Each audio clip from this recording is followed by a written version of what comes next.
Good morning dear students. A plus tuition സെന്ററിന്റെ പുതിയൊരു വീഡിയോയിലേക്ക് എല്ലാവർക്കും സ്വാഗതം. അപ്പൊ ഇന്ന് നമ്മൾ ഡിസ്കസ് ചെയ്യാൻ പോകുന്ന 9ാം ക്ലാസ്സിന്റെ കെമിസ്ട്രിയിലെ ഓണ എക്സാമിന് വേണ്ടി ഇമ്പോർട്ടന്റ് ക്വസ്റ്റ്യൻസും അതുപോലെ തന്നെ ആ ചാപ്റ്റേഴ്സിന്റെ റിവിഷൻ ആണ് നമ്മൾ ഇന്ന് ചെയ്യാൻ വേണ്ടി പോകുന്നത്. അപ്പൊ നമുക്ക് ആദ്യം ഫസ്റ്റ് ചാപ്റ്റർ ആയ സ്ട്രക്ചർ ഓഫ് ആറ്റത്തിലേക്ക് പോവാം. അപ്പൊ സ്ട്രക്ചർ ഓഫ് ആറ്റം അല്ലെങ്കിൽ ആറ്റത്തിന്റെ ഘടന എന്ന് പറയുന്ന ചാപ്റ്ററിൽ എന്തൊക്കെയാണ് നമ്മൾ പഠിച്ചത്? ആദ്യം സബ് ആറ്റോമിക് പാർട്ടിക്കിൾസ് എന്താണെന്ന് പഠിച്ചു. സബ് ആറ്റോമിക് പാർട്ടിക്കിൾസ് ആരെല്ലാന്നത്? സബാറ്റോമിക് പാർട്ടിക്കിൾസ് എന്ന് പറയുന്നത് ആരൊക്കെയുണ്ട്? ഇലക്ട്രോൺസും പ്രോട്ടോൺസും ന്യൂട്രോൺസും.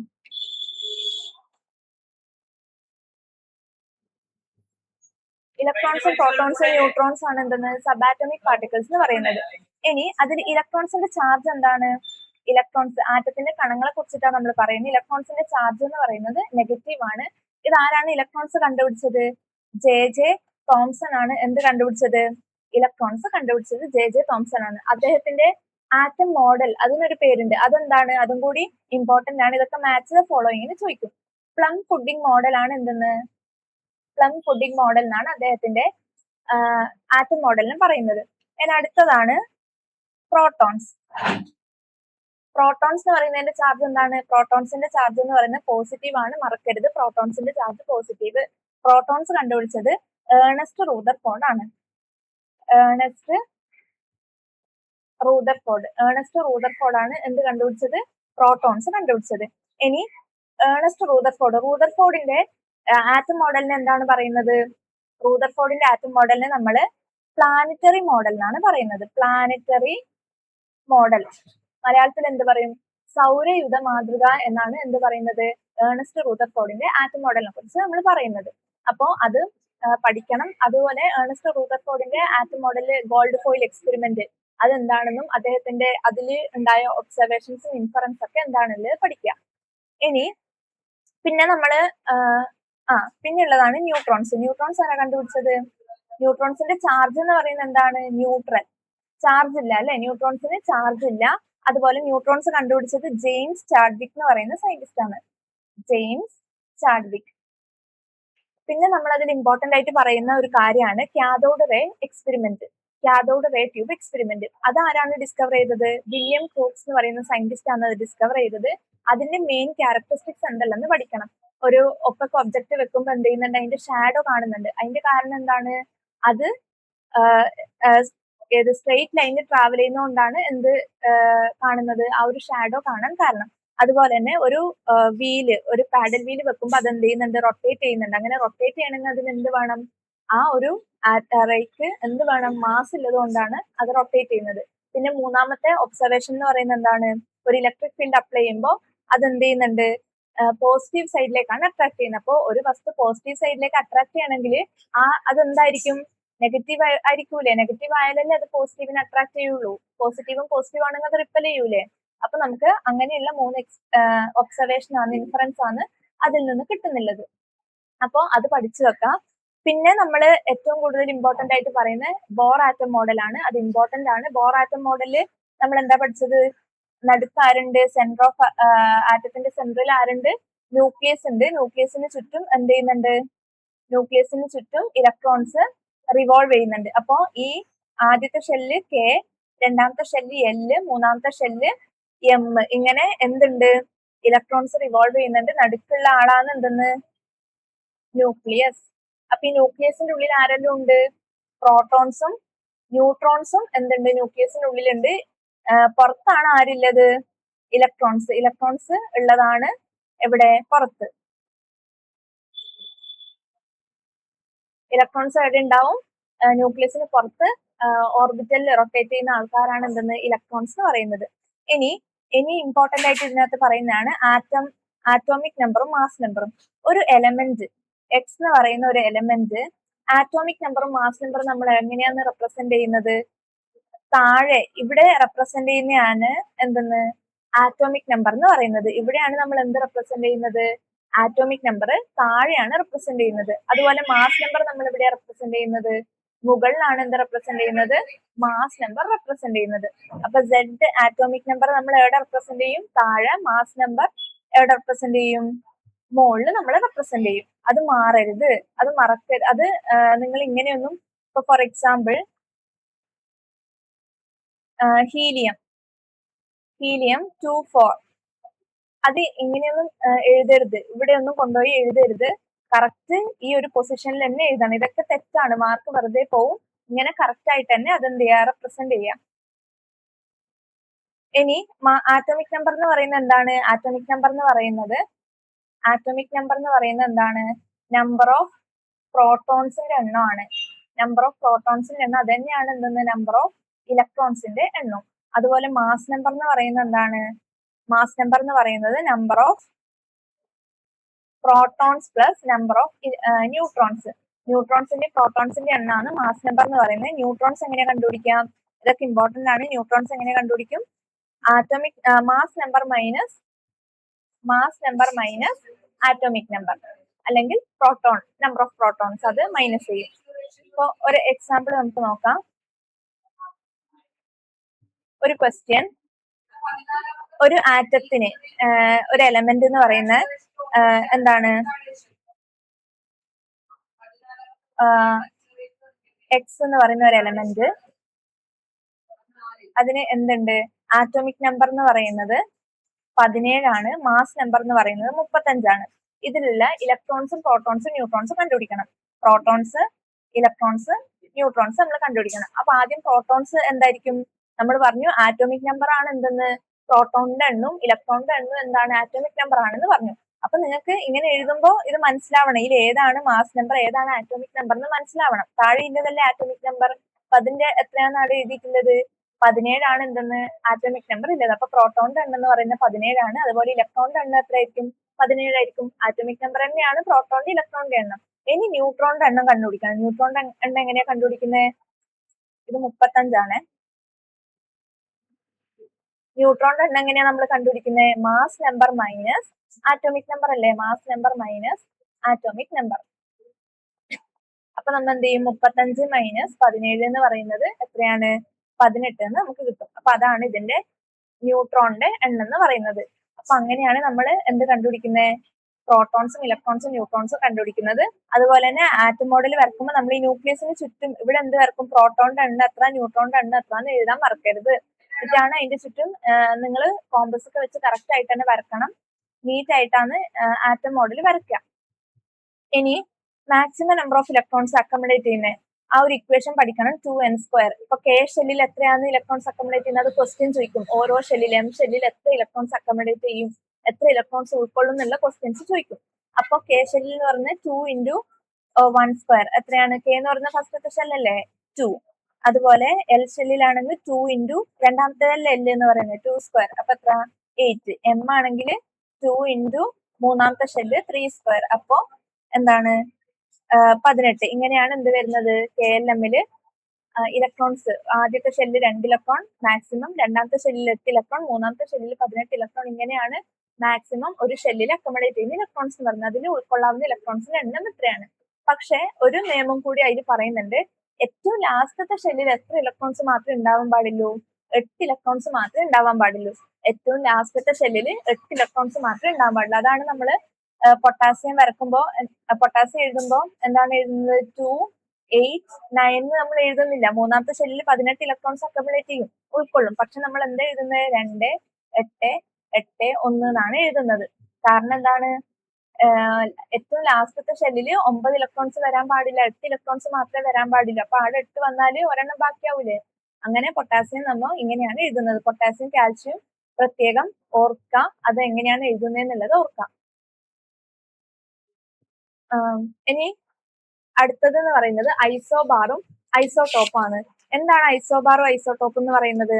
ഐസോടോപ്പ് എന്ന് പറയുന്നത് സെയിം ആറ്റോമിക് നമ്പറും ഡിഫറെന്റ് മാസ് നമ്പർ വരുന്ന ആ ഒരു ഇതിനെയാണ് എന്ത് പറയുന്നത്, ഐസോടോപ്പ് എന്ന് പറയുന്നത്. ഐസോടോപ്പ് എന്ന് പറഞ്ഞാല് സെയിം ആറ്റോമിക് നമ്പറും ഡിഫറെന്റ് മാസ് നമ്പറും വരുന്നതിനെയാണ് എന്ത് പറയുന്നത്, ഐസോടോപ്പ് എന്ന് പറയുന്നത്. അതുപോലെ ഐസോബാർ എന്ന് പറയുന്നത് സെയിം മാസ് നമ്പറും ഡിഫറെന്റ് ആറ്റോമിക് നമ്പറും വന്നാൽ നമുക്ക് എന്ത് പറയാം, ഒരേ ആറ്റോമിക് നമ്പറും വ്യത്യസ്ത മാസ് നമ്പറും ആണെങ്കിൽ അത് ഐസോടോപ്പും, ഒരേ മാസ് നമ്പറും വ്യത്യസ്ത ആറ്റോമിക് നമ്പറും ആണെങ്കിൽ അതെന്തായിരിക്കും, ഐസോ ബാർ ആയിരിക്കും. അപ്പൊ അത് രണ്ടും ഓർക്കുക. പിന്നെ ഓരോ ഐസോടോപ്പിന്റെ കുറച്ച് ഉപയോഗങ്ങൾ പറയുന്നുണ്ട്, അതും പഠിച്ചു വെക്കാം. നമുക്ക് ക്വസ്റ്റ്യൻസ് നോക്കാം. എന്നിട്ട് അതിൽ ഡിസ്കസ് ചെയ്യാം.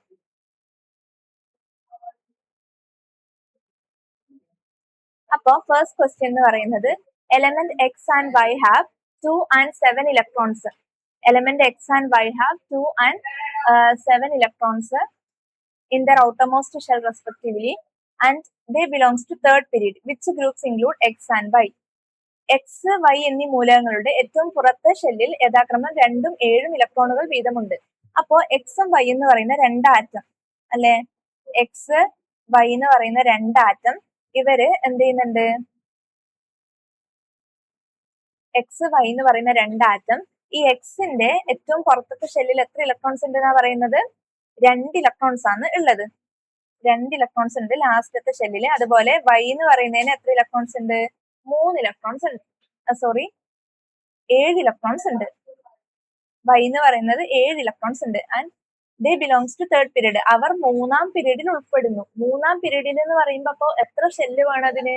ഷെൽ നമ്പർ എന്ന് പറയുന്നത് എന്താണ്, പീരീഡിന്റെ എണ്ണല്ലേ ഷെൽ നമ്പർ എന്ന് പറയുന്നത്, അല്ലെങ്കിൽ പീരീഡിന്റെ എണ്ണം എന്ന് പറയുന്നത് ഷെൽ നമ്പർ ആണ്. അപ്പോ ഇന്ന് എത്ര ഷെല്ല് ഉണ്ടാവും? 3 ഷെല്ല് ഉണ്ടാവും അല്ലെ, 3 ഷെല്ല് ഉണ്ടാവും. കാരണം പീരീഡ് 3ആം പീരീഡിൽ എന്നാണ് പറയുന്നത്. അപ്പൊ 3ആം പീരീഡിലാണെങ്കിൽ അതിന് 3 ഷെല്ല് ഉണ്ടാവും. അപ്പോ ആദ്യത്തെ ഷെല്ലിൽ മാക്സിമം ഉൾക്കൊള്ളാവുന്ന ഇലക്ട്രോൺ എന്ന് പറയുന്നത് 2, രണ്ടാമത്തെ ഷെല്ലിൽ മാക്സിമം ഉൾക്കൊള്ളാവുന്ന ഇലക്ട്രോൺ എന്ന് പറയുന്നത് 8, മൂന്നാമത്തെ ഷെല്ലിൽ ഉൾക്കൊള്ളാവുന്ന ഓൾറെഡി തന്നിട്ടുണ്ട് അവിടെ 2ഉം 7ഉം ആണെന്ന് പറഞ്ഞിട്ടുണ്ട്. അപ്പൊ എക്സിന് ആദ്യത്തെ ഷെല്ലിൽ ഉൾക്കൊള്ളാവുന്ന മാക്സിമം ഇലക്ട്രോൺ 2, രണ്ടാമത്തെ ഷെല്ലിൽ ഉൾക്കൊള്ളാവുന്ന മാക്സിമം ഇലക്ട്രോൺ 8. അപ്പോ നമുക്ക് ഇലക്ട്രോണിക് കോൺഫിഗറേഷൻ, ഇലക്ട്രോൺ വിന്യാസം കിട്ടിയില്ലേ, 2 8 2 ആണ് എക്സ്, വൈ എന്ന് പറയുന്നത് 2 8 7 ആണ്. ഇനി എന്താണ് കണ്ടുപിടിക്കാൻ പറയുന്നത്, which group includes X and Y. അപ്പൊ ഇവരെ ഗ്രൂപ്പ് നമ്പർ ആണ് കണ്ടുപിടിക്കാൻ പറയുന്നത്. ഗ്രൂപ്പ് നമ്പർ വേണമെങ്കിൽ നമുക്ക് എന്ത് വേണം, ഇലക്ട്രോൺ വിന്യാസം വേണം. ഇലക്ട്രോൺ വിന്യാസം, ഇലക്ട്രോണിക് കോൺഫിഗറേഷൻ നമുക്ക് ഓൾറെഡി കിട്ടി. 3ആമത്തെ പീരീഡിൽ നിന്നുണ്ട്, അതുകൊണ്ട് 3 ഷെല്ല് വേണം. കെ എൽ എം ഇങ്ങനെ 3 ഷെല്ല് വേണം. അപ്പൊ ആദ്യത്തെ ഷെല്ലിൽ ഉൾക്കൊള്ളാവുന്ന മാക്സിമം ഇലക്ട്രോൺ 2 ആണ്, രണ്ടാമത്തെ ഷെല്ലിൽ ഉൾക്കൊള്ളാവുന്ന മാക്സിമം ഇലക്ട്രോൺ എന്ന് പറയുന്നത് 8 ആണ്, മൂന്നാമത്തെ ഷെല്ലിൽ അത് ഓൾറെഡി തന്നിട്ടുണ്ട് ക്വസ്റ്റ്യനിൽ 2ഉം 7ഉം ഇലക്ട്രോൺസ് ആണ് എന്നുള്ളത്. അപ്പോ നമുക്ക് എന്ത് പറയാം, 2 8 7, ഇത് 2 8 2 ആണ് ഇതിന്റെ ഇലക്ട്രോൺ വിന്യാസം. ഇനി ഗ്രൂപ്പ് നമ്പർ എന്താണ്, ഗ്രൂപ്പ് നമ്പർ എന്ന് പറയുന്നത് എന്താണ്, എക്സിന്റെ ഗ്രൂപ്പ് നമ്പർ എന്ന് പറയുന്നത് എത്രയായിരിക്കും, 2 ആയിരിക്കും അല്ലെ. ഗ്രൂപ്പ് നമ്പർ എന്ന് പറയുന്നത് ഇലക്ട്രോൺ വിന്യാസത്തിന്റെ ഔട്ടർ മോസ്റ്റ് ബാഹ്യതമ ഷെല്ലിൽ എത്രയാണോ ഇലക്ട്രോൺ ഉള്ളത് അത് 1ഉം 2ഉം ആണെങ്കിൽ ഗ്രൂപ്പ് നമ്പർ എത്രയായിരിക്കും, അത് തന്നെ ആയിരിക്കും. 1ഉം 2ഉം ആണെങ്കിൽ ഗ്രൂപ്പ് നമ്പർ അത് തന്നെ ആയിരിക്കും. ഇവിടെ 2 അല്ലേ ഉള്ളത്, അതുകൊണ്ട് ഇതിന്റെ ഗ്രൂപ്പ് നമ്പർ എത്രയാണ്, എക്സിന്റെ ഗ്രൂപ്പ് നമ്പർ 2 ആണ്. എക്സ് എന്ന് പറയുന്നത് 2 8 2, വൈ എന്ന് പറയുന്നത് 2 8 7. അപ്പൊ ഇതിന്റെ ഗ്രൂപ്പ് നമ്പർ എന്ന് പറയുന്നത് എത്രയാണ്, ഗ്രൂപ്പ് നമ്പർ എന്ന് പറയുന്നത് 2 ആണ്. കാരണം ബാഹ്യതമ ഷെല്ലില് 1ഉം 2ഉം ആണ് വരുന്നതെങ്കിൽ, 1ഉം 2ഉം ഇലക്ട്രോൺസ് ആണ് വരുന്നതെങ്കിൽ അതിന്റെ ഗ്രൂപ്പ് നമ്പർ എന്ന് പറയുന്നത് അത് തന്നെ ആയിരിക്കും. ഇനി വൈര് 7 ആണ് വന്നത് ബാഹ്യതമ ഷെല്ലില്, അപ്പൊ 3ഓ അതിൽ കൂടുതലോ വന്നാൽ നമ്മൾ എന്ത് ചെയ്യും, അതിന്റെ ഒപ്പം 10 കൂട്ടും അല്ലെ. അപ്പൊ 7ന്റെ ഒപ്പം 10 കൂട്ടുമ്പോൾ എത്ര കിട്ടും നമുക്ക്, 17 കിട്ടും. അപ്പോ ഈ വൈ എന്ന് പറയുന്നത് 17ാമത്തെ ഗ്രൂപ്പിലാണ്, എക്സ് എന്ന് പറയുന്നത് 2ാമത്തെ ഗ്രൂപ്പിലാണ്. അത് മനസ്സിലായോ? ഇനി the atomic number of the noble gas in the period containing X and Y is. അപ്പോ ഈ ഒരു പീരീഡില്, അപ്പൊ ഇത് ഏത് പീരീഡ് ആണ്, 3ആം പീരീഡ്, തേർഡ് പീരീഡ് ആണ് ഓൾറെഡി തന്നിട്ടുണ്ട്. അപ്പൊ ഈ തേർഡ് പീരീഡിലുള്ള നോബിൾ ഗ്യാസ് ഏതാണെന്നാണ് ചോദിക്കുന്നത്. അപ്പോ എന്ത് ചെയ്യാ, നോബിൾ ഗ്യാസ് എന്ന് പറയുമ്പോൾ ലാസ്റ്റത്തെ ഷെല്ലിൽ എത്ര ഇലക്ട്രോൺസ് ഉണ്ടാവും, 8 ഇലക്ട്രോൺസ് ഉണ്ടാവും. 8 ഇലക്ട്രോൺസ് വന്നാലല്ലേ നോബിൾ ഗ്യാസ് ആവും. അപ്പോ ബാക്കിയുള്ള ഷെല്ല് ഇലക്ട്രോൺസ് എത്രയായിരിക്കും, ഫസ്റ്റത്തെ ഷെല്ലില് 2 ഇലക്ട്രോൺസ് മാത്രമേ ഉൾക്കൊള്ളൂ, രണ്ടാമത്തെ ഷെല്ലിൽ 8 ഇലക്ട്രോൺസ് ആയിരിക്കും. അപ്പൊ ഇതെങ്ങനെ വരും, 2 8 8 എന്നാണ് ഇത് വരുന്നത്. അപ്പോ ബിയുടെ ആൻസർ എന്ന് പറയുന്നത് 288. അത് ഏത് നോബിൾ ഗ്യാസ് ആയിരിക്കും, ആർഗൺ ആണ്. ഇവിടെ ആറ്റോമിക് നമ്പർ എന്ന് പറയുന്നത് എത്ര വരും, 18 വരും. അപ്പോ അത് ഏതാണ്, ആർഗൺ ആണ്. ഇപ്പൊ ആദ്യത്തെ നോബിൾ ഗ്യാസ് എന്ന് പറയുന്നത് ഹീലിയം. ഈ ഹീലിയത്തിന്റെ ഒപ്പം 8 കൂട്ടുമ്പോൾ നമുക്ക് അടുത്ത നോബിൾ ഗ്യാസ് കിട്ടും, അതേതാണ്, നിയോൺ. അതിന്റെ ഒപ്പം 8 കൂട്ടുമ്പോൾ നമുക്ക് അടുത്ത നോബിൾ ഗ്യാസ് കിട്ടും, അതാര്, ആർഗൺ. ഇതിന്റെ ഒപ്പം 18 കൂട്ടുമ്പോൾ നമുക്ക് അടുത്ത നോബിൾ ഗ്യാസ് കിട്ടും, അതാര്, ക്രിപ്റ്റൺ. അതൊന്ന് ഈ നോബിൾ ഗ്യാസ് ഒക്കെ അതിന്റെ പേരും ഇതൊക്കെ ഒന്ന് ഓർത്തു വെക്കാം. ഇനി which of these element has A smallest atom. ഇതിനകത്ത് സ്മോളസ്റ്റ് ആറ്റം ആർക്കെന്നാണ് ചോദിച്ചിട്ടുള്ളത്. സ്മോളസ്റ്റ് ആറ്റം ആർക്കായിരിക്കും, എക്സ് എന്ന് പറയുന്നത് 2, 8, 2, y എന്ന് പറയുന്നത് 2, 8, 7 ഇലക്ട്രോണിക് കോൺഫിഗറേഷൻ. അപ്പൊ ഇതിൽ സ്മോളസ്റ്റ് ആറ്റം എന്ന് പറയുന്ന ആർക്കായിരിക്കും? ഇപ്പൊ ഇതിൽ ഷെൽ നമ്പർ തുല്യാണ് അല്ലെ? ഷെൽ നമ്പർ ഇതിലും 3 ഇതിലും 3. അപ്പൊ നമുക്ക് ഷെൽ നമ്പർ വെച്ച് പറയാൻ പറ്റില്ല. ഇവർ ഒരേ പീരീഡിലാണുള്ളത്. അപ്പൊ നമ്മൾ എന്ത് പഠിച്ചത്? ലെഫ്റ്റ് ടു റൈറ്റ്, ഇടത്തുനിന്ന് വലത്തോട്ട് പോകുമ്പോ ലെഫ്റ്റ് ടു റൈറ്റ് പോകുമ്പോ എന്ത് കൂടുന്നുണ്ട്? ന്യൂക്ലിയർ ചാർജ് കൂടുന്നുണ്ട് അല്ലെ? ന്യൂക്ലിയർ ചാർജ്, ന്യൂക്ലിയസിന്റെ ചാർജ് കൂടുന്നുണ്ട്. അപ്പോ എന്ത് സംഭവിക്കുന്നുണ്ട്? ന്യൂക്ലിയസിന്റെ ആകർഷണ ബലം കൂടുന്നുണ്ട്. അപ്പോ ഇവിടുന്ന് ഇങ്ങോട്ട് പോകുമ്പോ ലെഫ്റ്റ് ടു റൈറ്റ് പോകുമ്പോ അതെന്താവുന്നുണ്ട്? ആറ്റത്തിന്റെ സൈസ് കുറയുന്നുണ്ട്. ആറ്റത്തിന്റെ സൈസ് കുറയുന്നുണ്ട്. ന്യൂക്ലിയർ ചാർജ് കൂടുന്നുണ്ട്, ആറ്റത്തിന്റെ സൈസ് കുറയുന്നുണ്ട്. കാരണം പ്രോട്ടോണിന്റെ എണ്ണം കൂടുന്നില്ലേ? ഇവിടെ എത്തുമ്പോ മൊത്തത്തില് ഇത് എത്രയാണ്? 12. ഇവിടെ ആറ്റോമിക് നമ്പർ എന്ന് പറയുന്നത് 17 ആയി. അപ്പൊ ഇവിടെ ആറ്റോമിക് നമ്പർ കൂടുമ്പോ പ്രോട്ടോണിന്റെ എണ്ണം കൂടുന്നില്ലേ? പക്ഷെ ഷെൽ നമ്പർ കൂടുന്നുമില്ല. അപ്പൊ ഷെല്ല് എന്ന് പറയുന്നത് 3 ഷെൽ തന്നെയാണുള്ളത്. അപ്പൊ പ്രോട്ടോണിന്റെ എന്ത് സംഭവിക്കുന്നുണ്ട്? പ്രോട്ടോണിന്റെ എണ്ണം കൂടുന്നുണ്ട്. അപ്പോ ന്യൂക്ലിയർ ചാർജ് കൂടും. Then what will happen? ആറ്റത്തിന്റെ സൈസ് കുറയും. അപ്പോ ഇവിടുന്ന് ഇങ്ങോട്ട് പോകുമ്പോ എന്ത് ചെയ്യുന്നുണ്ട്? ഈ 17 ആയിരിക്കില്ലേ ഈ സൈഡിൽ വരുന്നത്? ഏതിനായിരിക്കും ഏറ്റവും കുറവ് സൈസ് എന്ന് പറയുന്നത്? വൈക്കായിരിക്കും കുറവ് സൈസ്. 12, 17 ആയ 17 അല്ലേ കൂടുതല്?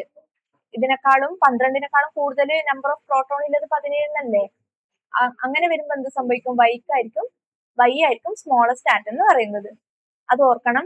ആറ്റത്തിന്റെ സൈസ് എന്ന് പറയുന്ന ലെഫ്റ്റ് ടു റൈറ്റ് പോകുമ്പോൾ ന്യൂക്ലിയർ ചാർജ് കൂടുന്നതുകൊണ്ട് ആറ്റത്തിന്റെ സൈസ് കുറയുന്നുണ്ട്. ഇനി ഡൗൺ ദ ഗ്രൂപ്പ്, ഒരു ഗ്രൂപ്പിൽ താഴോട്ട്, മുകളിൽ താഴേക്ക് ഗ്രൂപ്പിൽ വരുമ്പോൾ ഇപ്പം ലിത്തിയം, സോഡിയം, പൊട്ടാസ്യം അങ്ങനെ താഴോട്ടാണ് വരുന്നതെങ്കിൽ താഴോട്ട് വരുമ്പോൾ ഷെൽ നമ്പർ കൂടുന്നുണ്ട്. അപ്പൊ എന്ത് ചെയ്യുന്നുണ്ട്? ഷെൽ നമ്പർ കൂടുമ്പോൾ എന്താവുന്നുണ്ട്? ആറ്റത്തിന്റെ സൈസ് കൂടുന്നുണ്ട്. ഇപ്പൊ ലിത്തിയം എന്ന് പറയുന്നത് എന്താണ്? 2, 1. സോഡിയം എന്ന് പറയുന്നത് 2, 8, 1. പൊട്ടാസ്യം എന്ന് പറയുന്നത് 2, 8, 8, 1. ഇവിടെ ഷെല്ല് 2 ഷെല്ലേ ഇല്ലൂ. ഇവിടെ 3 ഷെല്ലുണ്ട്. ഇവിടെ 4 ഷെല്ലുണ്ട്. അപ്പൊ ഷെൽ നമ്പർ ഇങ്ങനെ കൂടുന്നുണ്ട്. അപ്പൊ ആറ്റത്തിന്റെ സൈസ് കൂടൂലേ? ഷെൽ നമ്പർ കൂടുമ്പോൾ ആറ്റത്തിന്റെ സൈസ് കൂടും. അപ്പൊ മുകളിൽ താഴോട്ട് വരുമ്പോൾ ആറ്റത്തിന്റെ സൈസ് കൂടുന്നുണ്ട്. ലെഫ്റ്റ് ടു റൈറ്റ് പീരീഡിൽ ആറ്റത്തിന്റെ സൈസ് കുറയുന്നുണ്ട്. അത് ഓർത്തു വെക്കാം. അപ്പൊ അതാണ് ഈ ക്വസ്റ്റ്യൻ. അപ്പൊ ഇതിന്റെ ആൻസർ എന്ന് പറഞ്ഞാൽ വൈ ആണ്. അതിന്റെ റീസൺ എന്ന് പറയുന്നത് എന്താണ്? Left to right nuclear charge കൂടുന്നു, ആറ്റത്തിന്റെ സൈസ് കുറയുന്നു. ഇനി അടുത്ത question. An element belong to second period and 17th group. Write its electronic configuration. ഒരു എലമെന്റ് സെക്കൻഡ് പീരീഡും 17th ഗ്രൂപ്പും ആണ്. സെക്കൻഡ് പീരീഡ് എന്ന് പറയുമ്പോൾ അതിന് എത്രയായിരിക്കും ഷെല്ലുള്ളത്? 2 ഷെല്ലാണ്. 17th ഗ്രൂപ്പ് എന്ന് പറയുമ്പോൾ ഗ്രൂപ്പ് നമ്പർ 17 വരണമെങ്കിൽ ലാസ്റ്റ് എത്രയായിരിക്കും? 7 അല്ലേ? 3 അതിൽ കൂടുതലോ ഗ്രൂപ്പ് നമ്പർ വരണമെങ്കിൽ ആ ഒരു ബാഹ്യതമ ഷെല്ലില് ഔട്ടർ ഇലക്ട്രോണിനൊപ്പം എന്ത് ആഡ് ചെയ്യണം? 10 ആഡ് ചെയ്യണം. അപ്പൊ ഇവിടെ 7 വന്നാലല്ലേ 10 + 7 17 നമുക്ക് ഗ്രൂപ്പ് നമ്പർ കിട്ടൂ. അപ്പൊ സെക്കൻഡ് പീരീഡ് എന്ന് പറയുമ്പോൾ 2 shell. Write its electronic configuration എന്നാണ് ആദ്യം പറയുന്നത്. അപ്പോ ഇവിടെ 7 കിട്ടി. അപ്പൊ ഇവിടെ എന്ത് വരും? 2 ആയിരിക്കും വരുന്നത്. എന്തുകൊണ്ടാണ്? ഫസ്റ്റ് ഷെല്ലില് മാക്സിമം ഉൾക്കൊള്ളാവുന്ന ഇലക്ട്രോൺ എന്ന് പറയുന്നത് 2 ആണ്. സോ എന്ത് വരും? 2, 7 എന്നാണ് ഇതിന്റെ ഇലക്ട്രോണിക് കോൺഫിഗറേഷൻ വരുന്നത്. And write the electronic configuration of the element in the same group which is present in the third period. Third പീരീഡിൽ വരുന്ന ഇലക്ട്രോണിക് കോൺഫിഗറേഷൻ ആണ് എഴുതാൻ പറയുന്നത്. തേർഡ് പീരീഡ് എന്ന് പറയുമ്പോൾ എന്താ വരുന്നത്? തേർഡ് പീരീഡ് എന്ന് പറയുമ്പോൾ എത്ര ഷെല്ല് വേണം? 3 ഷെല്ല് വേണം. അപ്പോൾ electronic configuration of the element in the same group, ഇതേ ഗ്രൂപ്പിൽ വരുന്നത്. അപ്പൊ 17ാമത്തെ ഗ്രൂപ്പിൽ വരുന്ന ആൾ തന്നെയാണ് നമുക്ക് വേണ്ടത്. സോ ലാസ്റ്റ് ഔട്ടർ മോസ്റ്റ് ഷെല്ലിൽ 7 ഇലക്ട്രോൺ ആയിരിക്കും. ഇവിടെ എന്ത് വരും? ഫസ്റ്റത്തെ ഷെല്ല് മാക്സിമം അക്കോമഡേറ്റ് ചെയ്യുന്ന 2 ഇലക്ട്രോൺ, രണ്ടാമത്തെ ഷെല്ലില് 8 ഇലക്ട്രോൺ ആയിരിക്കും. അപ്പൊ ഇതിന്റെ ഇലക്ട്രോണിക് കോൺഫിഗറേഷൻ എന്ത് വരും? 2, 8, 7 എന്നാണ് വരുന്നത്. ഇത് എയുടെ ആൻസർ, ഇത് ബിയുടെ ആൻസർ. അത് മനസ്സിലാക്കണം. എത്രയാണോ പീരീഡ് തന്നിട്ടുണ്ടെങ്കിൽ അതിന്റെ അർത്ഥം തേർഡ് പീരീഡ് എന്ന് പറഞ്ഞാൽ അതിന് 3 ഷെല്ല് ഉണ്ടാവും. ഫോർത്ത് പീരീഡ് എന്ന് പറഞ്ഞാൽ അതിന് 4 ഷെല്ല് ഉണ്ടാവും. അതനുസരിച്ചിട്ട് എഴുതാം. അപ്പൊ നമുക്ക് ആദ്യത്തെ ഷെല്ലിൽ അക്കോമഡേറ്റ് ചെയ്യുന്ന മാക്സിമം ഇലക്ട്രോൺ 2 അറിയുമല്ലോ. ആ 2 ഫില്ലായ ശേഷമല്ലേ അടുത്ത ഷെല്ലിൽ ഫില്ലാവുള്ളൂ. രണ്ടാമത്തെ ഷെല്ലിൽ അക്കോമഡേറ്റ് ചെയ്യുന്ന മാക്സിമം ഇലക്ട്രോൺ 8 എന്നറിയാലോ. അപ്പൊ 3 തന്നിട്ടില്ലെങ്കിൽ ലാസ്റ്റത്തെ അത് തന്നിട്ടുണ്ടാവും. അത് വെച്ചിട്ടായിരിക്കും നിങ്ങളോട് എന്ത് പറയുന്നത്? ഇലക്ട്രോൺ വിന്യാസം, ഇലക്ട്രോണിക് കോൺഫിഗറേഷൻ എഴുതാൻ വേണ്ടി പറയുന്നത്. അപ്പൊ അത് നോക്കി എഴുതാം. ഇനി next question. The observation of discharge tube experiments are given. Write down the inference drawn from each observation. Discharge tube പരീക്ഷണങ്ങളുടെ നിരീക്ഷണങ്ങൾ നൽകിയിരിക്കുന്നു. അപ്പൊ ഡിസ്ചാർജ് ട്യൂബ് എന്ത് ചെയ്യുന്നു, ആ ഒരു എക്സ്പെരിമെന്റ് ആരാണ് കണ്ടുപിടിച്ചത് എന്താന്നൊക്കെ നമ്മൾ പറഞ്ഞു. വില്യം ക്രൂക്സ് ആണ് കണ്ടുപിടിച്ചത്. അതിന്റെ ഒബ്സർവേഷൻസ് നമ്മൾ ഒരിക്കൽ ഡിസ്കസ് ചെയ്തു. അതിൽ കാഥോഡ് റേ കാസ്റ്റ്, ആദ്യത്തത് cathode ray cast shadows of opaque objects placed in its path. Cathode രശ്മികളുടെ പാതയിൽ സ്ഥാപിച്ച അതാര്യ വസ്തുക്കളുടെ നിഴൽ കാഥോഡ് രശ്മികളിൽ ഉണ്ടാവുന്നു. അപ്പൊ ആ നിഴൽ ഉണ്ടാവാൻ കാരണം എന്താണ്, അത് എന്തുകൊണ്ടാണ് ചോദിക്കുന്നത്. അതിന്റെ ഇൻഫറൻസ് ആണ് എഴുതാൻ പറയുന്നത്, നിഗമനങ്ങളാണ് നിങ്ങളോട് എഴുതാൻ പറയുന്നത്. അപ്പോ ഇത് ഒരു അതാര്യ വസ്തു വെക്കുമ്പോ അവിടെ ഒരു നിഴൽ ഉണ്ടാവാൻ കാരണം എന്താണ്, അത് എങ്ങനെയാണ് പാസ് ചെയ്യുന്നത്, cathode ray travels in straight line. Straight ലൈനിൽ ട്രാവൽ ചെയ്യുന്നതുകൊണ്ടാണ് എന്ത് പറയുന്നത്, അത് നിഴല് കാണാൻ കാരണം. അത് സ്ട്രെയിറ്റ് ലൈനിലാണ് ട്രാവൽ ചെയ്യുന്നത്. ഇനി ബി ക്വസ്റ്റ്യൻ, കാഥോഡ് രശ്മികളുടെ ഇരുവശങ്ങളിലും ഒരു വൈദ്യുത മണ്ഡലം പ്രയോഗിക്കുമ്പോൾ, ഒരു ഇലക്ട്രിക് ഫീൽഡ് വെക്കുമ്പോൾ എന്ത് ചെയ്യുന്നുണ്ട്, it is found to be attract towards positive സൈഡിലേക്കാണ് അത് ആകർഷിക്കുന്നത്. പോസിറ്റീവ് സൈഡിലേക്ക് ഒരു വസ്തു ആകർഷിക്കണമെങ്കിൽ അതിന്റെ ചാർജ് എന്തായിരിക്കും, നെഗറ്റീവ് ആയിരിക്കും. അപ്പൊ നമുക്ക് എന്ത് പറയാ, കാഥോഡ് റേസ് എന്താണെന്ന് പറയാ, cathode rays are negatively charged എന്ന് പറയാം. Negatively charged, cathode rays are negatively charged. ഇതാണ് ഇതിന്റെ ഇൻഫറൻസ് എന്ന് പറയുന്നത്. ഇനി the orbital electron configuration of an atom is given below. അപ്പൊ ഇതെന്താണ്, ഒരു ആറ്റം മോഡലാണ് തന്നിട്ടുള്ളത്. What is the mass number of this atom. ഈ ആറ്റത്തിന്റെ മാസ് നമ്പർ ആണ് ചോദിക്കുന്നത്. അപ്പൊ ഇങ്ങനെ ആറ്റം മോഡൽ തന്നിട്ട് മാസ് നമ്പറും ആറ്റോമിക് നമ്പറും ചോദിക്കാം. അതുപോലെ തന്നെ ഇത് തരാണ്ട് തന്നെ എന്തെങ്കിലും കുറച്ച് ക്ലൂസ് ഒക്കെ തന്നിട്ട് നിങ്ങളോട് ഇലക്ട്രോൺസും പ്രോട്ടോൺസും ന്യൂട്രോൺസ് ഒക്കെ കണ്ടുപിടിക്കാനോ അല്ലെങ്കിൽ ആറ്റോമിക് നമ്പർ മാസ് നമ്പർ ഒക്കെ കണ്ടുപിടിക്കാൻ വേണ്ടി പറയും. ആറ്റം മോഡൽ വരക്കാനും പറയും. അപ്പൊ അതൊക്കെ പഠിച്ചു വെക്കാം. ഇതിൽ മാസ് നമ്പർ എന്ന് പറയുന്നത് നമുക്ക് അറിയാം. മാസ് നമ്പർ എന്ന് പറയുന്നത് എന്താണ്, മാസ് നമ്പർ എന്ന് പറയുന്നത് number of protons plus number of neutrons. പ്രോട്ടോൺസിന്റെ ന്യൂട്രോൺസിന്റെ എണ്ണാണ് എന്തെന്ന് മാസ് നമ്പർ എന്ന് പറയുന്നത്. അപ്പൊ ഇവിടെ എത്ര പ്രോട്ടോൺസ് ഉണ്ട്, ഈ പ്രോട്ടോൺസും ന്യൂട്രോൺസും എവിടെയാണ് ഉണ്ടാവല്, ന്യൂക്ലിയസിന്റെ ഉള്ളിലല്ലേ. ന്യൂക്ലിയസിന്റെ ഉള്ളിലാണ് പ്രോട്ടോൺസ് ന്യൂട്രോൺസ് ഉണ്ടാകുന്നത്. ഇവിടെ എത്ര പ്രോട്ടോൺസ് ഉണ്ട്, 11 പ്രോട്ടോൺസ് ഉണ്ട്. എത്ര ന്യൂട്രോൺസ് ഉണ്ട്, ഇവിടെ നോക്കിയേ എത്ര പ്രോട്ടോൺസും ന്യൂട്രോൺസും ഉണ്ടെന്ന് ഇവിടെ ന്യൂക്ലിയസിൽ ഉണ്ട്. 12 ന്യൂട്രോൺസ് ഉണ്ട്. അപ്പൊ മൊത്തത്തിൽ എത്രയാവും, 12ഉം 11ഉം 23 ആണ് ഇതിന്റെ എന്ത് പറയാ, മാസ് നമ്പർ എന്ന് പറയാം. ഇനി write its electronic configuration. Electronic configuration എഴുതണമെങ്കിൽ നമുക്ക് എന്ത് വേണം, ആറ്റോമിക് നമ്പർ വേണം അല്ലെ. ആറ്റോമിക് നമ്പർ എന്ന് പറഞ്ഞിട്ട് ഇവിടെ എവിടെയെങ്കിലും തന്നിട്ടുണ്ടോ, ആറ്റോമിക് നമ്പർ എത്രയാന്ന് എവിടെയെങ്കിലും തന്നിട്ടുണ്ടോ, എവിടെയും തന്നിട്ടില്ല. പക്ഷെ എന്ത് അറിയാം നമുക്ക്, പ്രോട്ടോണിന്റെ എണ്ണമാണ് എന്തെന്ന് ആറ്റോമിക് നമ്പർ എന്ന് പറയുന്നത്. ഈ പ്രോട്ടോണിന്റെ എണ്ണം അല്ലേ ആറ്റോമിക് നമ്പർ എന്ന് പറയുന്നത്. അതാണ് പറഞ്ഞ, ഡയറക്റ്റ് ആയിട്ട് ആറ്റോമിക് നമ്പർ ഇതാണെന്നൊന്നും തരില്ല. അപ്പൊ നിങ്ങൾ മനസ്സിലാക്കണം, ഒന്നെങ്കിൽ പ്രോട്ടോണിന്റെ എണ്ണം അല്ലെങ്കിൽ ഇലക്ട്രോണിന്റെ എണ്ണം തരും. അതല്ലെങ്കിൽ ഇവിടെ ഇലക്ട്രോൺസ് തന്നിട്ടില്ലേ, 1 2 3 4 5 6 7 8 9 10 11. ഇതെന്ത് ചെയ്യാ, കൗണ്ട് ചെയ്യാ. അപ്പൊ നമുക്ക് കിട്ടൂല ആറ്റോമിക് നമ്പർ എത്രയാന്നുള്ളത്. അപ്പോ ആറ്റോമിക് നമ്പർ എത്രയാണ്, ആറ്റോമിക് നമ്പർ എന്ന്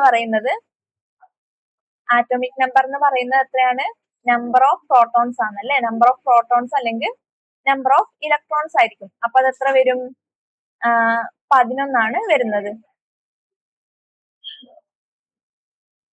ആറ്റോമിക് നമ്പർ എത്ര വരും, ആറ്റോമിക് നമ്പർ എന്ന് പറയുന്നത് 11 വരും. ഇനി ഇതിന്റെ ഇലക്ട്രോണിക് കോൺഫിഗറേഷൻ നമുക്ക് എഴുതിക്കൂടെ, ആദ്യത്തെ ഷെല്ലിൽ 2 ഇലക്ട്രോൺ, രണ്ടാമത്തെ ഷെല്ലിൽ 8 ഇലക്ട്രോൺ. ഇപ്പൊ എത്രയായി, 8ഉം 2 10 ഇനി 1 ഇലക്ട്രോൺ എക്സ്ട്രാ. അപ്പൊ ഇത് ഏത് ആറ്റാണ്, സോഡിയം ആറ്റാണ് ഇവിടെ തന്നിട്ടുള്ളത്.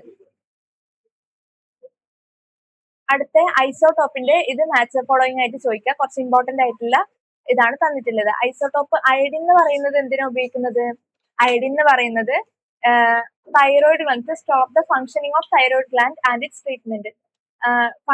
തൈറോയിഡ് ഗ്ലാൻഡിന്റെ ഫങ്ഷൻസ് നിർത്താൻ വേണ്ടിയിട്ടും അതിന്റെ ട്രീറ്റ്മെന്റിനൊക്കെ വേണ്ടിയിട്ട് എന്ത് ചെയ്യുന്നുണ്ട്, പ്രവർത്തനങ്ങളുടെ അത് പഠിക്കാൻ വേണ്ടിയിട്ട്, തൈറോയിഡ് ഗ്ലാൻഡിന്റെ പ്രവർത്തനങ്ങൾ പഠിക്കാൻ വേണ്ടിയിട്ട്, to study the functioning of thyroid gland, thyroid ഗ്ലാൻഡിന്റെ പ്രവർത്തനങ്ങൾ പഠിക്കാൻ വേണ്ടിയിട്ടും അതുപോലെ അതിന്റെ ചികിത്സയ്ക്കും വേണ്ടിയിട്ട്, ട്രീറ്റ്മെന്റിനൊക്കെ വേണ്ടിയിട്ട് എന്ത് ഉപയോഗിക്കുന്നുണ്ട്, അയഡിൻ 131 ഉപയോഗിക്കുന്നുണ്ട്. ഇത് ഇങ്ങനെ തരും, എന്നിട്ട് അത് ഏത് ആറ്റത്തിന്റെ ഐസോടോപ്പ് ആണ് നിങ്ങളോട് ചോദിക്കും. അപ്പൊ നിങ്ങൾ ഇങ്ങനെ കറക്റ്റ് ആയിട്ട് എഴുതണം, അയഡിൻ 131. ഇത് മാറാൻ പാടില്ല, മാറിയ മാർക്ക് പോകും. അതിനടുത്ത് യുറാനിയം 235. യുറാനിയം 235 എന്ന് പറയുന്നത് ഫ്യൂവൽ ഇൻ ന്യൂക്ലിയർ റിയാക്ടേഴ്സ്, ആണവ നിലയങ്ങളിൽ ഇന്ധനമായിട്ട് ഉപയോഗിക്കുന്നതാണ് ഇത് യുറാനിയം എന്ന് പറയുന്നത്. ആണവ നിലയങ്ങളില് എന്തായിട്ട് ഉപയോഗിക്കുന്നുണ്ട്, ഇന്ധനമായിട്ട് ഉപയോഗിക്കുന്നതാണ് യുറാനിയം 235. ഇനി കൊബാൾട്ട് 60 എന്ന് പറയുന്നത് ക്യാൻസർ ട്രീറ്റ്മെന്റ്, ക്യാൻസർ ചികിത്സയ്ക്ക് ഉപയോഗിക്കുന്നതാണ് കൊബാൾട്ട് 60 എന്ന് പറയുന്നത്. സോഡിയം എന്ന് പറയുന്നത് to detect the leakage in industrial pipe lines, ലൈനുകളിലെ വ്യാവസായിക ലൈനുകളിലെ പൈപ്പ് ലൈനുകളിലെ ചോർച്ച കണ്ടുപിടിക്കാൻ വേണ്ടിയിട്ടാണ്. ആ ചോർച്ച എന്തെങ്കിലും ചോർച്ചയോ ഓട്ടയൊക്കെ ഉണ്ടോ എന്ന് കണ്ടെത്താൻ വേണ്ടിയിട്ടാണ് എന്ത് ഉപയോഗിക്കുന്നത്, സോഡിയം 24 ഉപയോഗിക്കുന്നത്. അതിനടുത്താണ് അയൺ 59. അയൺ 59 എന്ന് പറയുന്ന ഐസോട്ടോപ്പ്, അയണിന്റെ ഐസോട്ടോപ്പ് എന്തിനാ ഉപയോഗിക്കുന്നത്, ടു ഡയഗ്നോസ് അനീമിയ, അനീമിയ നിർണ്ണയിക്കാൻ വേണ്ടിയിട്ടാണ് അയണിന്റെ ഐസോട്ടോപ്പ് ഉപയോഗിക്കുന്നത്. അപ്പോ ഈ കറക്റ്റ് ആയിട്ട് ഈ ഐസോട്ടോപ്പുകൾ അതിന്റെ ഉപയോഗം പഠിച്ചു വെക്കാം. ഐസോട്ടോപ്പ് എന്ന് വെച്ചാൽ ഒരേ ആറ്റോമിക് നമ്പറും വ്യത്യസ്ത മാസ് നമ്പറും അല്ലേ. അപ്പോ ഈ ഓരോ ഐസോട്ടോപ്പിന്റെ ഉപയോഗം എന്താണെന്ന് നിങ്ങൾ മനസ്സിലാക്കണം. എന്താണ് ഐസോട്ടോപ്പ് എന്ന് മനസ്സിലാക്കണം. അതിന്റെ ഉദാഹരണം നിങ്ങളോട് കണ്ടുപിടിക്കാൻ പറഞ്ഞാൽ അത് ക്വസ്റ്റ്യൻ മനസ്സിലാക്കാം. എങ്ങനെയാ കണ്ടുപിടിക്കുക ഐസോട്ടോപ്പ്, എങ്ങനെ നമുക്ക് കണ്ടുപിടിക്കാം? ഇപ്പൊ കാർബൺ 12, കാർബൺ 6, 13, ഇതൊക്കെ കാർബണിന്റെ ഐസോട്ടോപ്പ് അല്ലേ. കാർബണിന്റെ 3 ഐസോട്ടോപ്പാണ് കാർബൺ 6, 12, കാർബൺ 13, കാർബൺ 14 എന്ന് പറയുന്നത്. ഇവിടെ ഇപ്പൊ എന്താണ് സെയിം ഇല്ലത്, ആറ്റോമിക് നമ്പർ 3നും 6 പക്ഷെ എന്താണ് ഇവിടെ വ്യത്യാസമായിട്ടുള്ളത്, മാസ് നമ്പർ ആണ് വ്യത്യാസമായിട്ടുള്ളത്. അപ്പോ സെയിം ആറ്റോമിക് നമ്പറും മാസ് നമ്പറും വ്യത്യാസം വരുന്നതിനാണ് എന്ത് പറയുന്നത്, ഐസോട്ടോപ്പ് എന്ന് പറയുന്നത്. ഇനി കാർബൺ 12 എന്ന് പറയുന്നത് എന്തിനാ ഉപയോഗിക്കുന്നത്, അത് അബണ്ടന്റ് ആയിട്ടുള്ള ഏറ്റവും കൂടുതൽ കാണപ്പെടുന്ന ഒരു ഐസോട്ടോപ്പ് ആണ് കാർബൺ 12. കാർബൺ 13 എന്ന് പറയുന്നത് എന്തിനാ ഉപയോഗിക്കുന്നത്, കാർബൺ 13 എന്ന് പറയുന്നത് ജീവൻ പ്രവർത്തനങ്ങളൊക്കെ മറ്റു ചെടികളിലും അതുപോലെ മൃഗങ്ങളിലൊക്കെ ഉള്ള ജീവൻ പ്രവർത്തനങ്ങളെ കുറിച്ച് പഠിക്കാൻ വേണ്ടിയിട്ട്, study the metabolic processes in plants and animals, അതിലുള്ള മെറ്റബോളിക് പ്ലാന്റ്സിന്റെയും ആനിമൽസിന്റെയും മെറ്റബോളിക് പ്രോസസ്സസ് ഒക്കെ പഠിക്കാൻ വേണ്ടിയിട്ടാണ് കാർബൺ 13 ഉപയോഗിക്കുന്നത്. ഇനി കാർബൺ 14, ഇത് ഇമ്പോർട്ടന്റ് ആണ്. കാർബൺ 14 എന്ന് പറയുന്നത് റേഡിയോ ആക്റ്റീവ് ആയിട്ടുള്ള ഒരു ഐസോട്ടോപ്പ് ആണ്. അതെന്തിനാ ഉപയോഗിക്കുന്നത്, to determine the age of fossils, ഫോസിൽസിന്റെ കാലപ്പഴക്കം കണ്ടെത്താൻ വേണ്ടിയിട്ടാണ് എന്ത് ഉപയോഗിക്കുന്നത്, മറ്റേ കാർബൺ 14 ഉപയോഗിക്കുന്നത്. ഫോസിൽസിന്റെ കാലപ്പഴക്കം നിർണ്ണയിക്കാൻ വേണ്ടിയിട്ടാണ് എന്ത് ഉപയോഗിക്കുന്നത്, കാർബൺ 14 ഉപയോഗിക്കുന്നത്. അത് 3 ഇമ്പോർട്ടന്റ് ആണ്, അത് പഠിക്കണം. അത് ചോദിക്കും, എന്താണ് ഇങ്ങനെ ചോദിക്കും, എന്താണ് which isotope is used to determine the age of fossil. അപ്പൊ എന്ത് പറയാം, കാർബൺ 14 ആണ് ആൻസർ വരുന്നത്. ഏജ് ഓഫ് ഫോസിൽ നിർണ്ണയിക്കുന്നത് കാർബൺ 14 ആണ്. Next question, the symbol of some elements are given below. ഇവിടെ എന്തെല്ലാം തന്നിട്ടുണ്ട്, magnesium, carbon, nitrogen, carbon, sodium. അപ്പൊ ഇതിലെന്താണ്, select a pair of isotope from the given element. ഇതില് ഐസോട്ടോപ്പ് ജോഡിനെ കണ്ടെത്താനാണ് പറയുന്നത്. അപ്പൊ ഐസോട്ടോപ്പ് എന്ന് പറഞ്ഞാൽ എന്തായിരിക്കും, ഒരേ ആറ്റോമിക് നമ്പറും വ്യത്യസ്ത മാസ് നമ്പറും. ഇതിനകത്ത് ഒരേ ആറ്റോമിക് നമ്പറും വ്യത്യസ്ത മാസ് നമ്പറും വരുന്ന ആൾക്കാർ ആരാണ്, കാർബൺ അല്ലേ. രണ്ടും ഐസോട്ടോപ്പ് കണ്ടുപിടിക്കാൻ എളുപ്പമാണ്. കാരണം എന്താണ്, ഒരേ സാധനമായിരിക്കും, ഒരേ ആറ്റം ആയിരിക്കും. അപ്പൊ ഒരേ ആറ്റം ആയാലല്ലേ ആറ്റോമിക് നമ്പർ സെയിം ആവുള്ളൂ. അപ്പൊ കാർബൺ 6, 12, അതുപോലെ കാർബൺ 6, 14. ഇതെന്ന് പറയുന്നത് എന്താണ്, ഇവിടെ ആറ്റോമിക് നമ്പർ സെയിം വന്നു, മാസ് നമ്പർ വ്യത്യാസം വന്നു. അപ്പൊ അതെന്താണ്, ഇതാണ് ഐസോട്ടോപ്പ് എന്ന് പറയുന്നത്. അപ്പൊ നിങ്ങൾക്ക് എന്ത് അറിയണം, ഐസോട്ടോപ്പ് എന്താണ്, ഐസോബാർ എന്താണെന്ന് അറിയണം. അതറിഞ്ഞാൽ മാത്രമേ ഇത് കണ്ടുപിടിക്കാൻ പറ്റൂ. അത് അങ്ങോട്ടും ഇങ്ങോട്ടും മാറിയാൽ ആൻസർ തെറ്റാവും, മാർക്ക് പോകും. അപ്പൊ ഐസോട്ടോപ്പ് എന്ന് പറയുന്നത് same atomic number different mass number, ഒരേ ആറ്റോമിക് നമ്പറും വ്യത്യസ്ത മാസ് നമ്പർ വരുന്നതാണ് ഐസോട്ടോപ്പ്. അപ്പൊ ഇവിടെ ആൻസർ എന്താണ്, ഇതാണ്, കാർബൺ ആണ് ഇവിടെ ഉള്ളത്. Write the reason for selecting it. ഇവിടെ എന്താണ്, സെയിം ആറ്റോമിക് നമ്പറും ഡിഫറെന്റ് മാസ് നമ്പറും വന്നുകൊണ്ടാണ് ഇത് ഈ ഒരു ഐസോട്ടോപ്പ് വന്നത്. ഇനി select a pair of isobars from the given elements. ഇതിൽ ഐസോബാർ സെലക്ട് ചെയ്യാൻ വേണ്ടിയിട്ടാണ് പറയുന്നത്. ഐസോബാർ എന്ന് പറയുമ്പോൾ അപ്പൊ എന്തായിരിക്കും, സെയിം മാസ് നമ്പറും ഡിഫറെന്റ് ആറ്റോമിക് നമ്പർ വരുന്നതാണ് ഐസോബാർ എന്ന് പറയുന്നത്. അപ്പൊ ഇതിൽ ഏതായിരിക്കും ഐസോബാർ എന്ന് പറയുന്നത്, ഈ മഗ്നീഷ്യം ഈ സോഡിയം എന്തുണ്ട്, മഗ്നീഷ്യത്തിനും സോഡിയത്തിനും സെയിം ആറ്റോമിക് നമ്പർ ഉണ്ട്. മഗ്നീഷ്യം സെയിം മാസ് നമ്പർ ഉണ്ട്. മഗ്നീഷ്യം എന്ന് പറയുന്നതിന്റെ മാസ് നമ്പർ 24 ആണ്, സോഡിയം എന്ന് പറയുന്നതിന്റെ മാസ് നമ്പറും 24 ആണ്. അപ്പോ സെയിം മാസ് നമ്പറും വ്യത്യസ്ത തരം ആറ്റോമിക് നമ്പറും വന്നാൽ അതെന്താണ്, ഐസോബാർ ആണ്. അപ്പോ കുറച്ച് എലമെന്റ്സ് തന്നിട്ട് അതിൽ ഐസോട്ടോപ്പും ഐസോബാറും കണ്ടുപിടിക്കാനുള്ള ക്വസ്റ്റ്യൻസ് വരും. അപ്പൊ അതെങ്ങനെയാന്ന് നോക്കാം. Next question, identify the ionic and covalent compounds from the following. അപ്പൊ അയോണിക് ബോണ്ടും കൊവാലന്റ് ബോണ്ടൊക്കെ നമ്മൾ പഠിച്ചിട്ടുണ്ട്. ആദ്യം തന്നത് കാൽഷ്യം ഓക്സൈഡ് ആണ്, അതിന്റെ ഇലക്ട്രോൺ നെഗറ്റിവിറ്റി തന്നിട്ടുണ്ട്. അപ്പൊ നമ്മൾ എങ്ങനെ കണ്ടുപിടിക്കും, കാൽഷ്യം ഓക്സൈഡ് എന്ന് പറയുന്നതിൽ കാൽഷ്യം ഉണ്ട്, അതുപോലെ ഓക്സിജനും ഉണ്ട്. കാൽഷ്യത്തിന്റെ ഇലക്ട്രോൺ നെഗറ്റിവിറ്റി എന്ന് പറയുന്നത് എത്രയാണ്, 1.0 ആണ്. ഓക്സിജന്റെ ഇലക്ട്രോൺ നെഗറ്റിവിറ്റി എന്ന് പറയുന്നത് 3.44. അപ്പോ ഈ 3.44 മൈനസ് 1.0 ചെയ്യുമ്പോൾ നമുക്ക് എന്ത് കിട്ടും? 3.44 മൈനസ് 1.0 ചെയ്യുമ്പോൾ നമുക്ക് 2.4 കിട്ടും. 2.44 കിട്ടും. അപ്പോൾ ഈ 2.44 എന്ന് പറയുന്നത് എന്താണ്? 2.44 എന്ന് പറയുന്നത് ഗ്രേറ്റർ ദാൻ 1.7 ആണ്. അപ്പൊ 1.7 ഈക്വലും ഗ്രേറ്ററും ആയാൽ നമുക്ക് എന്ത് പറയാം? അത് എന്തായിരിക്കും? അതൊരു അയണിക് ബോണ്ട് ആയിരിക്കും. 1.7 ഈക്വലും ഗ്രേറ്ററും ആയാൽ അത് ഒരു അയണിക് ബോണ്ട് ആയിരിക്കും. അപ്പൊ ഇവിടെ നമ്മൾ ഇത് മൈനസ് ചെയ്യുമ്പോൾ നമുക്ക് എന്ത് കിട്ടി? 2.44 2.44 എന്നാണ് കിട്ടിയത്. അത് 1.7 വലുതല്ലേ? അപ്പൊ നമുക്ക് അത് എന്ത് പറയാം? അയണിക് ബോണ്ട് ആണെന്ന് പറയാം. ഇനി അടുത്തത് കാർബൺ ഡൈ ഓക്സൈഡ്. കാർബൺ ഡൈ ഓക്സൈഡിനെ നോക്കുമ്പോൾ CO2 ഇതിൽ ആരെല്ലാം ഉണ്ട്? കാർബണും ഉണ്ട്, ഓക്സിജനും ഉണ്ട്. ഇനി ഇവിടെ കാർബണിന്റെ വാല്യൂ എന്ന് പറയുന്നത് 2.5 ആണ്. ഓക്സിജൻ എന്ന് പറയുന്നത് എത്രയാണ്? 3.44. അപ്പൊ ഇത് മൈനസ് ചെയ്യുമ്പോൾ 3.44 മൈനസ് എന്ത് ചെയ്യണം? 2.5. 3.44 മൈനസ് 2.5 ചെയ്യുമ്പോൾ നമുക്ക് എന്ത് കിട്ടും? 0.94 എന്ന് കിട്ടും. ഈ 0.94 എന്ന് പറയുന്നത് എന്തിന് കുറവാണ്? 1.7 കുറവാണ്. 0.94 എന്ന് പറയുന്നത് 1.7 കുറവാണ്. അപ്പോ നമുക്ക് എന്ത് പറയാം? അതെന്തായിരിക്കും? ഒരു കൊവാലന്റ് ബോണ്ട് ആണെന്ന് പറയാം. സംയോജിത ബന്ധം എന്ന് നമുക്ക് പറയാം. അപ്പൊ അയണിക് ബോണ്ടും കൊവാലന്റ് ബോണ്ടും കണ്ടുപിടിക്കുന്നത് എങ്ങനെയാണ്?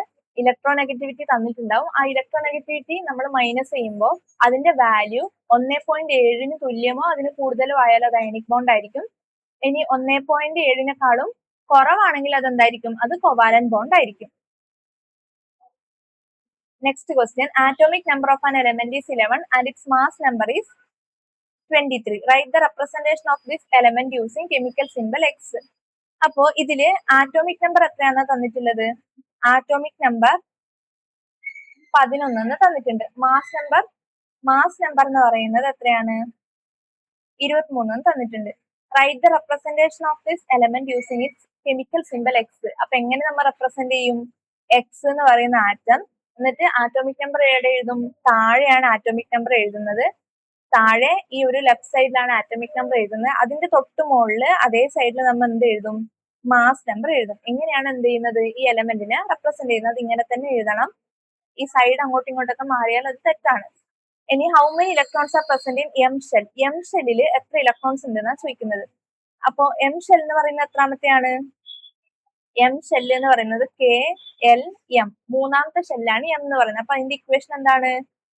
2n² അല്ലേ? 2n² വെച്ചിട്ടല്ലേ നമ്മൾ ഒരു ഷെല്ലിൽ എത്ര ഇലക്ട്രോൺസ് ഉണ്ടെന്ന് കണ്ടുപിടിക്കുന്നത്. അപ്പൊ 2 into m എന്ന് പറയുന്ന മൂന്നാമത്തെ ഷെല്ലാണ് 3². അപ്പൊ 3² എത്രയാണ്? 2 into 3² എന്ന് പറയുമ്പോൾ എത്ര വരും? 8 ഇലക്ട്രോൺസ് വരും. സോറി, 3² 9 into 2 18 ഇലക്ട്രോൺസ് ആണ് എന്ത് വരുന്നത്? എം ഷെല്ലിൽ വരുന്നത്. കെ ഷെല്ലിൽ മാക്സിമം അക്കോമഡേറ്റ് ചെയ്യുന്ന 2 ഇലക്ട്രോൺസ് ആണ്. എൽ ഷെല്ലിൽ അക്കോമഡേറ്റ് ചെയ്യുന്നത് 8 ഇലക്ട്രോൺസ് ആണ്. എം ഷെല്ലിൽ 18 ഇലക്ട്രോൺസ് ആണ് അക്കോമഡേറ്റ് ചെയ്യുന്നത്. പക്ഷെ ഏറ്റവും ലാസ്റ്റത്തെ ഷെല്ലിൽ എത്ര ഇലക്ട്രോൺസ് മാത്രമേ വരൂ? 8 ഇലക്ട്രോൺസ് മാത്രമേ ഉൾക്കൊള്ളാൻ പറ്റുള്ളൂ. എം ഷെല്ലിൽ ഉൾക്കൊള്ളാവുന്ന പരമാവധി ഇലക്ട്രോൺ എന്ന് പറയുന്നത് 18 ആണ്. പക്ഷെ ഒരു ആറ്റം മോഡൽ വരക്കുമ്പോൾ അതിൽ ഏറ്റവും ഔട്ടർ മോസ്റ്റ്, ഏറ്റവും ബാലൻസ് ആയിട്ടുള്ള ഔട്ടർ മോസ്റ്റ് ഷെല്ലിൽ ഉൾക്കൊള്ളാവുന്ന ഇലക്ട്രോൺസ് എന്ന് പറയുന്നത് 8 ആണ്. ഇനി നമ്മൾ മൂന്നാമത്തെ ചാപ്റ്ററിൽ നമ്മള് എക്സാമിന് വേണ്ടി ഇമ്പോർട്ടന്റ് ടോപ്പിക് ആണ് അയോണിക് ബോണ്ടിങ് എന്ന് പറയുന്നത്. അയോണിക് ബോണ്ടിങ് എന്ന് പറയുമ്പോൾ അവിടെ എന്താ നടക്കുന്നത്? രണ്ട് ഓപ്പോസിറ്റ് ചാർജ്ഡ് ആയിട്ടുള്ള ആറ്റങ്ങൾ തമ്മിൽ എന്ത് നടക്കുന്നുണ്ട്? അങ്ങോട്ടും ഇങ്ങോട്ടും പരസ്പരം ഇലക്ട്രോൺസ് ഷെയർ ചെയ്യുന്നതിനാണ് എന്ത് പറയുന്നത്? അയോണിക് ബോണ്ടിങ് എന്ന് പറയുന്നത്. അപ്പോൾ ഇവിടെ ഒരു എക്സാമ്പിൾ ആയിട്ട് നമുക്ക് സോഡിയം ക്ലോറൈഡ് പറയാം. സോഡിയം എന്ന് പറയുന്ന ആറ്റത്തിന് എത്ര ഇലക്ട്രോൺ ഉണ്ട്? 11 ആണ് ആറ്റോമിക് നമ്പർ. അപ്പൊ 2, 8, 1 ആണ് സോഡിയത്തിന്റെ ഇലക്ട്രോണിക് കോൺഫിഗറേഷൻ എന്ന് പറയുന്നത്. ക്ലോറിൻ എന്ന് പറയുന്ന ആറ്റത്തിന് 17 ആണ് ആറ്റോമിക് നമ്പർ. അപ്പൊ എന്ത് വരും? 2, 8, 7 ആണ് ക്ലോറിന്റെ ഇലക്ട്രോണിക് കോൺഫിഗറേഷൻ എന്ന് പറയുന്നത്. ഇനി ഇവര് അയോണിക് ബോണ്ടിങ് ഇവിടെ നടക്കണമെങ്കിൽ എന്ത് വേണം? അയോണിക് ബോണ്ടിങ് എന്തിനാണ് നടക്കുന്നത്? ഓരോ ആറ്റത്തിനും സ്റ്റേബിൾ ആയിട്ട് നിൽക്കാൻ പറ്റണം, അല്ലെ? സ്റ്റേബിൾ ആയിട്ട് നിൽക്കാൻ പറ്റാതിരിക്കുമ്പോഴാണ് ഇവര് മറ്റ് ആറ്റങ്ങളുമായിട്ട് കോമ്പൗണ്ട്സ് ഫോം ചെയ്യുന്നത്. അപ്പോ ഒരു ആറ്റത്തിന് സ്ഥിരത കൈവരിക്കണമെങ്കിൽ എന്ത് വേണം? അവസാനത്തെ ഷെല്ലിൽ എത്ര ഇലക്ട്രോൺസ് ആണ് വേണ്ടത്? 8 ഇലക്ട്രോൺസ് വേണം. അവസാനത്തെ ഷെല്ലിൽ 8 ഇലക്ട്രോൺസ് കിട്ടിയാൽ മാത്രമേ എന്തുണ്ട്, അതാണ് നമ്മൾ അഷ്ടക വിന്യാസം ഒക്ടറ്റ് കോൺഫിഗറേഷൻ എന്ന് പറഞ്ഞ് പഠിച്ചത്. അപ്പോൾ 8 ഇലക്ട്രോൺസ് ഉണ്ടെങ്കിൽ മാത്രമേ ആ ഒരു ആറ്റത്തിന് സ്ഥിരത ഉണ്ടാവുള്ളൂ. അപ്പൊ സോഡിയത്തിന് ഇവിടെ ലാസ്റ്റത്തെ ഔട്ടർ ഷെല്ലിൽ 1 ഇലക്ട്രോൺ ആണ് ഉള്ളത്. അപ്പൊ 7 ഇലക്ട്രോണിനെ സ്വീകരിക്കുന്നതാണോ 1 ഇലക്ട്രോണിനെ വിട്ടുകൊടുക്കുന്നതാണോ എളുപ്പം? 1 ഇലക്ട്രോണിനെ വിട്ടുകൊടുക്കുന്നതല്ലേ. അപ്പൊ ഈ സോഡിയം എന്ത് ചെയ്യും? 1 ഇലക്ട്രോണിനെ വിട്ടുകൊടുക്കും. സോഡിയം 1 ഇലക്ട്രോണിനെ വിട്ടുകൊടുക്കും. അപ്പൊ ഇത് ആര് സ്വീകരിക്കും? സോഡിയം 1 ഇലക്ട്രോണിനെ വിട്ടുകൊടുക്കും. ഇവിടെ ക്ലോറിൻ എന്ത് വേണം? 1 ഇലക്ട്രോണിന്റെ ആവശ്യമുണ്ട്. എന്നാൽ മാത്രമല്ലേ ഇവിടെ 8 ആവുള്ളൂ. ലാസ്റ്റ് 7 ആണ് ഉള്ളത്. അത് 8 ആണെങ്കിൽ 1 ഇലക്ട്രോൺ സ്വീകരിക്കണം. ക്ലോറിൻ വിട്ടുകൊടുക്കുന്ന 1 ഇലക്ട്രോണിനെ ആര് സ്വീകരിക്കും? ക്ലോറിൻ സ്വീകരിക്കും. അപ്പൊ അത് നമുക്ക് എങ്ങനെ ഇക്വേഷൻ ആയിട്ട് എഴുതാം? ഇക്വേഷൻ എഴുതുന്നത് ഇമ്പോർട്ടന്റ് ആണ്. സോഡിയം എന്ന് പറയുന്ന ആറ്റം എന്ത് ചെയ്തു? വിട്ടുകൊടുത്തു. എത്ര ഇലക്ട്രോൺ വിട്ടുകൊടുത്തു? 1 ഇലക്ട്രോൺ വിട്ടുകൊടുത്തിട്ടാകുമ്പോ അത് എന്താവും? Na+ ആവും. അപ്പൊ എങ്ങനെ വരും? Sodium gives Na++1 electron. ഇവിടെ എന്തുകൊണ്ടാണ് ഒരു പ്ലസ് വന്നേ? 1 ഇലക്ട്രോൺ വിട്ടുകൊടുക്കുന്നതുകൊണ്ടാണ് ഒരു പ്ലസ് വന്നത്. ഇനി ക്ലോറിൻ സ്വീകരിക്കും. അതെങ്ങനെ എഴുതും? ക്ലോറിൻ പ്ലസ് സ്വീകരിക്കുന്നതല്ലേ, ക്ലോറിൻ +1 ഇലക്ട്രോൺ, 1 ഇലക്ട്രോൺ സ്വീകരിച്ചിട്ട് അത് ക്ലോറിൻ മൈനസ് ആയി മാറും. ഇനി നമുക്ക് മൊത്തത്തിൽ Na++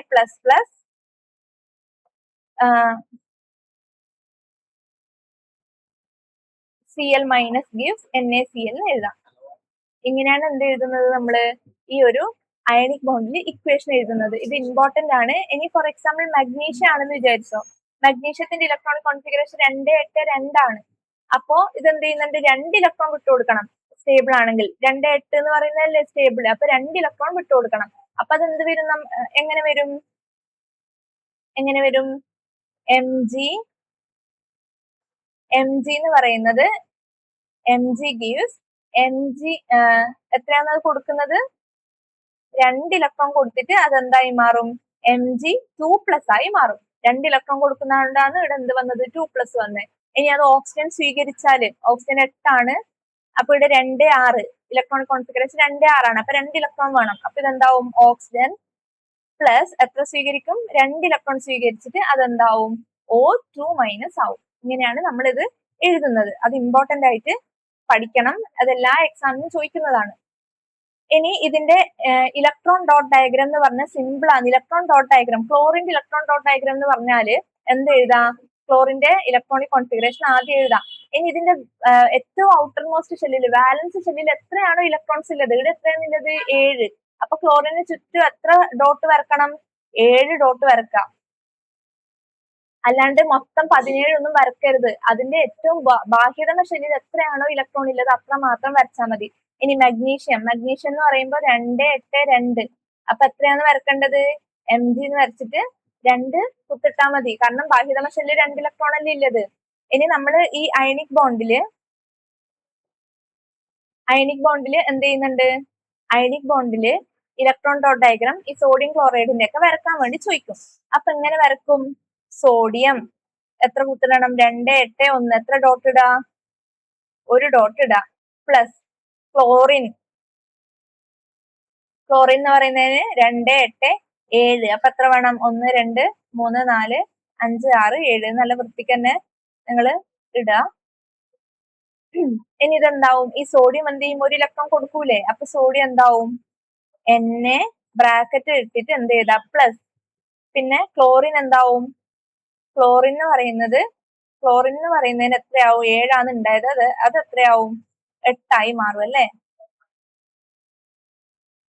8 ആയി മാറും. എന്നിട്ട് Cl-.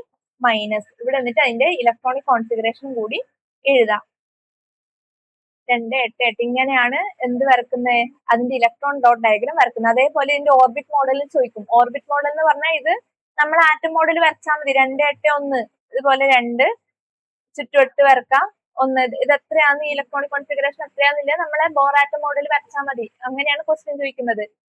എന്തെങ്കിലും ഒരു എക്സാമ്പിൾ mg, ഒന്നെങ്കിൽ NaCl അല്ലെങ്കിൽ MgO അല്ലെങ്കിൽ MgF2 അങ്ങനെ ഏതെങ്കിലും ഒരു കോമ്പൗണ്ട് തന്നിട്ട് അതിന്റെ ഇലക്ട്രോൺ ഡോട്ട് ഡയഗ്രാം വരക്കാൻ വേണ്ടി പറയും. അപ്പൊ നിങ്ങൾ ഇതുപോലെ വരച്ചാൽ മതി. എത്രയാണോ ആറ്റം അതിന്റെ ഔട്ടർ മോസ്റ്റ് ബാഹ്യതമ ഷെല്ലിൽ എത്ര ഇലക്ട്രോൺ ആണോ ഉള്ളത് അത് നമ്മൾ എന്ത് ചെയ്യുക? അത്ര ഡോട്ട് ഇട്ടിട്ട് അത് വരക്കുക. അതിന്റെ ഓർബിറ്റൽ മോഡൽ എന്ന് പറഞ്ഞാല് അതിന്റെ ഇലക്ട്രോണിക് കോൺഫിഗറേഷൻ നമ്മൾ ആറ്റം മോഡൽ വരക്കുന്നില്ല, അത് തന്നെയാണ് വരക്കേണ്ടത്. അതായത് ക്വസ്റ്റ്യനിൽ നിങ്ങൾക്ക് കൺഫ്യൂഷൻ ഉണ്ടാവാൻ പാടില്ല. അതെന്താണെന്നുള്ളത് നിങ്ങൾക്ക് ഉണ്ടാവാൻ പാടില്ല. ഓർബിറ്റൽ മോഡൽ എന്ന് പറഞ്ഞാൽ ആറ്റം മോഡൽ വരക്കാം. ഇലക്ട്രോൺ ഡോട്ട് ഡയഗ്രാം എന്ന് പറഞ്ഞാൽ ഇത് വരക്കാം. ഇനി ഇലക്ട്രോൺ ഡോട്ട് ഡയഗ്രാം ഓഫ് ഏതെങ്കിലും ഒരു ആറ്റം മാത്രം ചോദിച്ചാൽ, ഇലക്ട്രോൺ ഡോട്ട് ഡയഗ്രാം ഓഫ് ക്ലോറിന് മാത്രം അല്ലെങ്കിൽ ഇലക്ട്രോൺ ഡോട്ട് ഡയഗ്രാം ഓഫ് ഓക്സിജന് മാത്രം ചോദിച്ചാല് ആ ഓക്സിജന് മാത്രം എഴുതിയാൽ മതി. ഓക്സിജൻ എന്ന് പറഞ്ഞാൽ 2, 6 ആണ്. അപ്പൊ ഓക്സിജൻ എന്ന് പറഞ്ഞാൽ 1, 2, 3, 4, 5, 6 ഇങ്ങനെ വരച്ചാൽ മതി. അല്ലാണ്ട് അപ്പൊ നിങ്ങൾ വെറുതെ എന്ത് വരക്കാൻ നിൽക്കണ്ട, ഈ അയണിക് ബോണ്ട് മൊത്തം MgO ഒന്നും വരക്കാൻ നിൽക്കണ്ട. ഒരു ആറ്റത്തിന്റെ മാത്രം ചോദിച്ചാൽ അതിന്റെ മാത്രം ഇലക്ട്രോൺ ഡോട്ട് ഡയഗ്രാം വരച്ചാൽ മതി. മൊത്തം എന്താ NaCl അല്ലെങ്കിൽ MgO അങ്ങനെ ചോദിച്ചാൽ മാത്രമാണ് നിങ്ങൾ എന്ത് ചെയ്യേണ്ടത്, നമ്മൾ നേരത്തെ ചെയ്ത പോലെ അങ്ങനെ മൊത്തം Na+Cl- അതൊക്കെ വെച്ച് വരക്കേണ്ടത് അപ്പോഴാണ്. അപ്പൊ ഇത്രയാണ് അതിനകത്ത് ഇമ്പോർട്ടന്റ് ആയിട്ടുള്ളത്. പിന്നെ എന്ത് ചെയ്യണം, പിന്നെ നിങ്ങൾ എന്ത് പഠിക്കണം, അയണിക് കോമ്പൗണ്ട്സിന്റെ